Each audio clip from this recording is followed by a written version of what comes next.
Hi, I'm Bob Stadnick, and welcome to today's virtual tour of my garden. This garden was started about 17 years ago, and it was just nothing but grass and a bunch of old shrubs, tired soil, this sort of thing. So my main focus with this garden was to develop something that is more of a collector's garden. I've always had a passion for a lot of this type of material, whether it be shrubs, trees, perennials, and today I will highlight a few of those plants.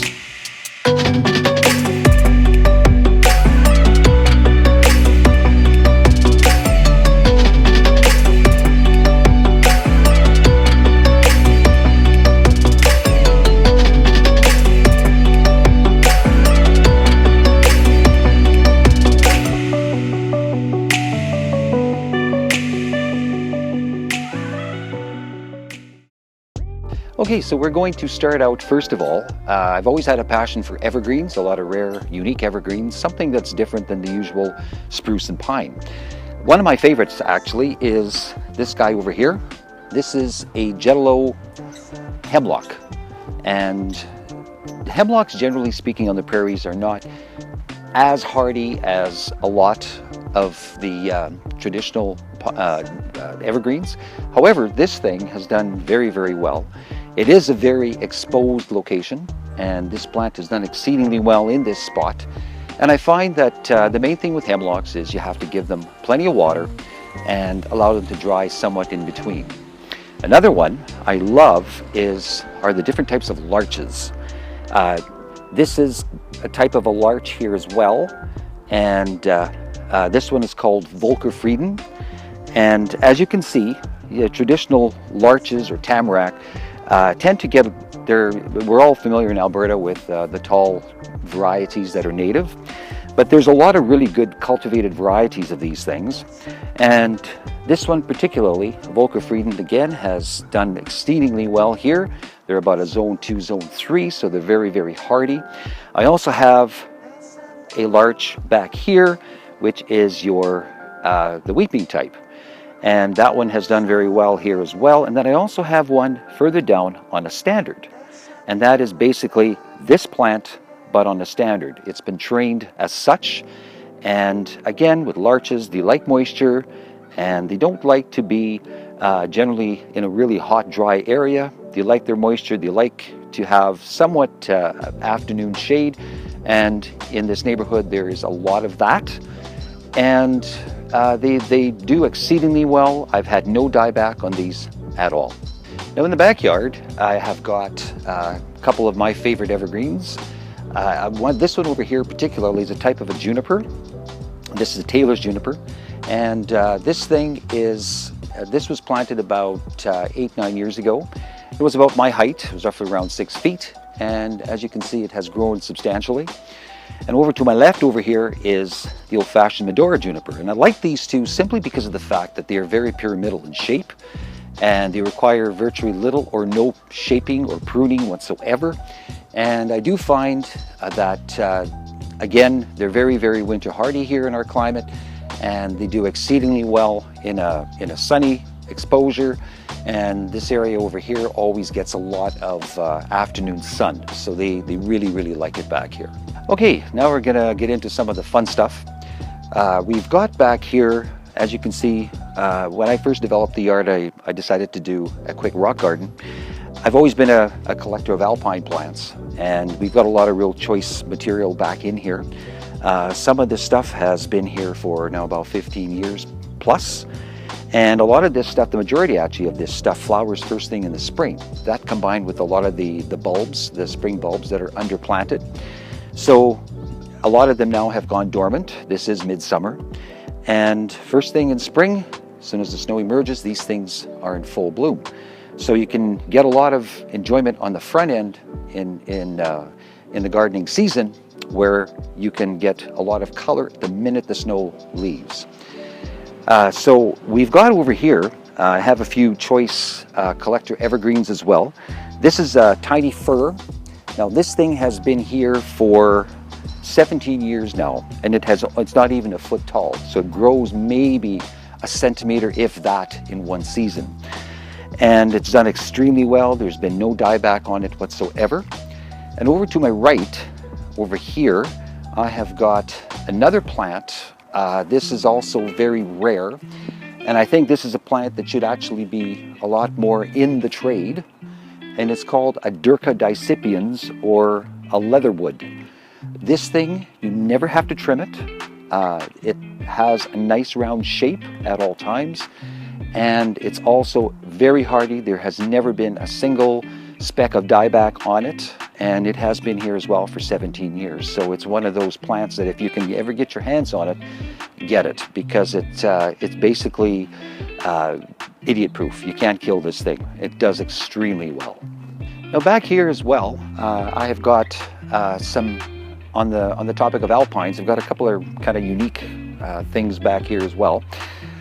This thing over here, this is a saxifrage, and this is called Tumbling Waters. Now this thing flowers, it flowers at this time of year, late spring to early summer. And white flowers last at least a month to 6 weeks. It has a nice cluster of foliage down below, and the flower stalks arise roughly about 1.5 feet high. Now, butterflies, bees love this thing. It's one of those plants that, again, very hardy for our climate, and it's one that if you plant it, just let it go, let it do its thing. It's not invasive, but a real showpiece. And then back further over here, we've got kind of the last stages of a gentian in flower. We have the blue flower back here. These are the trumpet type flowers of Gentiana acaulis, the spring gentian. In the springtime, these mats are full color, nice rich blue color. Blue is a rare color in the plant world, especially a rich blue like that. These things will flower every single year. They form a nice mat. A great choice is a ground cover. So if you're looking for something a little bit different and hardy, the Gentiana acaulis or spring gentian will fit the bill. Also, on the topic of larches, in the front yard, I was showing you some of the larches that I have. Here's another type, a dwarf type. This is called blue pyramid. And again, this is one that is not too commonly found. But again, it's got very nice foliage, very soft. And again, with all larches, they do lose their foliage in the fall. And they turn nice, brilliant orange color before that. So that is a nice plant as well. If you can find it, that's blue pyramid larch. Okay, now this part of the yard, again, this is has become a jungle with all the moisture that we've had this year. I've always had a thing for ligularias or ray flowers. Back over here, this guy here is Ligularia speciosa, and as you can see, when it's in flower, this thing can be easily 8 feet high. It's got the nice tropical look, large leaves, likes a lot of moisture. Even if it has a lot of moisture during the daytime, sometimes if it's hot, the leaves will still wilt, but they rebound in the fall. The key is, or in the evening. The key is you always want to make sure that you supply a lot of water for them, because they are water hogs. Also, over to my right is a Zone 5 fir. This is the dwarf Korean fir. This is Abies coreana, and it's a dwarf form of it. As you can see, it's got the cones that are starting to develop, and it's got that beautiful silvery color. The cultivar is Silberlock, and it's one of these varieties that, again, a Zone 5, you don't know if it's going to make it, but it's definitely worth to grow if you have the right location. Somewhat sheltered is really, really important with these guys. And of course, I can't rule out everybody's favorite for shade or moisture, of course, Hostas. And beside me here, this is a variety. It's nice and large growing. I love the intensity of the color on this thing, the contrasting in the foliage. This is Goodness Gracious, and this is a hosta that was out a few years ago, but is very difficult to get again. But it's one of these that I really liked the minute I saw it, because it is more on the unique side, and it's a nice grower. And of course, over here, there's a bunch of other different varieties of hostas. These seem to really fit in this type of condition. They like company. They like to grow amongst shrubs, and they just seem to fill in quite nicely. Okay, and in this little chunk of the yard, we've got another perennial here, which I really like. This plant came out a few years ago. It's called Filipendula red umbrellas, or in other words, meadowsweet is the common name. And as you can see, the flowers are very, very kind of airy and nice foliage. That's what I really like about this plant.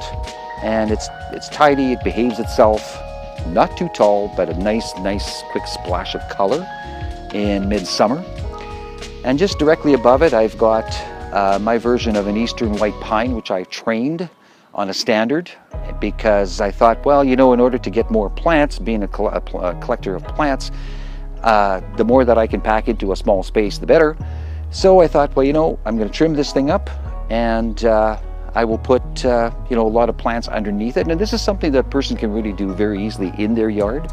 For example, you can get your dwarf Korean lilacs on standards, and you have a lot of extra real estate underneath if you really want to, you know, make your surroundings, you know, very aesthetically pleasing. And it's really important that that you always, as well, make sure what you're planting underneath the standard does not get too tall. This guy here, this Heliopsis, is off to the side, so that's fine. But anything that's immediately underneath, you want to showcase the plant itself, the standard itself, as well as what's underneath it. And then I have remnants of this kind of, it's later in the summer, I have this allium. This is Allium carnuum. Now this guy here, it's got a really nice blue color. And this you plant as a bulb in the fall. And that thing will come back. You'll have it for years and years to come. If you let it seed, you'll have several plants. So it's a very easy plant to grow. It comes up, it flowers, and then it dies back, and you'll have it for the following season again. Okay, now another plant that I really like, and also very easy to grow, is Thalictrum again. This is a type, this is Thalictrum delavii. And as you can see, it's a very nice alternative to baby's breath, actually, because the flowers, in the garden, it's got a nice airy effect. Flowers are very attractive, and this thing flowers for a long period of time during the summer months, 4 to 6 weeks minimum, and very tall growing, very nice cut type foliage, and very sturdy, very hardy. It's one that I would definitely recommend for anybody that wants something a little bit different. And then if you have a very shady, moist area, this is a primrose. This is Primula florindae, the Tibetan primrose. And these are also very scented, very highly scented as a matter of fact. And with this year's moisture, this is actually how they're supposed to be in Alberta. They are supposed to get 2 to 3 feet tall. And they flower, this guy will flower as well from about the beginning of July right through till middle of August, very easily in Alberta. So that kind of wraps everything up for today. I guess I'm going to kick you guys out of here now, and thank you for touring my garden with me, and enjoy the rest of your gardening season.